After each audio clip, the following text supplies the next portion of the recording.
Will AI replace teachers and classrooms? എന്താ അഭിപ്രായം? എന്താ പേരെന്തായിരുന്നു? My name is Anushka. ഏതാ ദേവമാതയാണോ? സ്കൂൾ ഏതാ? Devamada Siyambam. AI tools use ചെയ്യാറുണ്ടോ പഠിക്കാനൊക്കെ ആയിട്ട്? Yeah. എയുടെ മലയാളം എന്താണെന്നറിയോ? ഫണ്ണായിട്ടുള്ള ചോദ്യമാണ്. AI. No. അറിയില്ലേ? ഞാൻ ലാസ്റ്റ് പറഞ്ഞുതരാം കേട്ടോ. നിങ്ങൾ ഹോംവർക്ക് ഒക്കെ ചെയ്യാനായിട്ട് അസൈൻമെന്റ് ചെയ്യാനൊക്കെ ആയിട്ട് AI ടൂൾസ് യൂസ് ചെയ്യാറുണ്ടോ? Yeah. ഏത് ടൂളാ യൂസ് ചെയ്യാറുള്ളത്? Gemini അല്ലെങ്കിൽ ChatGPT. Gemini ChatGPT. നമ്മളൊരു ഫോർകാസ്റ്റ് ചെയ്യുന്ന കുറച്ച് കാലങ്ങൾ കഴിയുമ്പോൾ will AI replace teachers and class rooms? എന്താ അഭിപ്രായം? Yeah, I guess yes. ചെയ്യുന്നതാണ് തോന്നുന്നത്. AI ക്ലാസ് റൂംസ് ഉണ്ടാവും ഓൺലൈനില്. Because their guide is really good. അടിപൊളിയാണ് അല്ലേ? പിന്നെ നമുക്ക് പഠിക്കാൻ പല സബ്ജക്റ്റും വളരെ ബോറായിട്ട് തോന്നാറില്ലേ?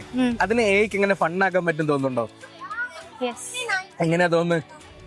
ചിലർക്ക് മാത്സ് വളരെ ബോറിംഗ് ആയിരിക്കും അല്ലേ? AI റിലേറ്റബിൾ ആയിട്ട് പഠിപ്പിക്കും. ഇങ്ങനെ കുറച്ച് 3D ഇമേജ് ഒക്കെ തന്നിട്ട് വിഷയം. ഓക്കെ, ഗുഡ്, അടിപൊളി ആൻസർ. അപ്പൊ എയുടെ മലയാളം എന്താണെന്നറിയോ? നിർമ്മിത ബുദ്ധി എന്നാണ് കേട്ടോ. നിർമ്മിത ബുദ്ധി. യെസ്, ആർട്ടിഫിഷ്യൽ ഇന്റലിജൻസ്, നിർമ്മിത ബുദ്ധി. അപ്പം അടിപൊളിയായിട്ട് പങ്കെടുക്കാം. പേരെന്തായിരുന്നു? അനുഷ്ക. ഓക്കെ.